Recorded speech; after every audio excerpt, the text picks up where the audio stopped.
и от който не продадох почти нищо, защото имаше проблем с дистрибуция, който и навсякъде го има.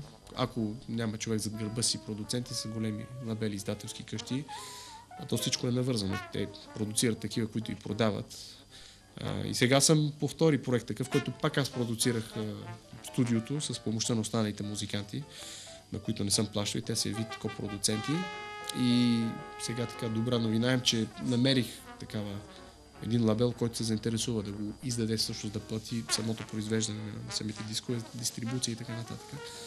Но е трудно в такъв смисъл, че по принцип нещата трябва да стават продуцент, който да те продуцира, да ти произведе музиката, да плати на музикантите и оттам нататък той да използва тази музика.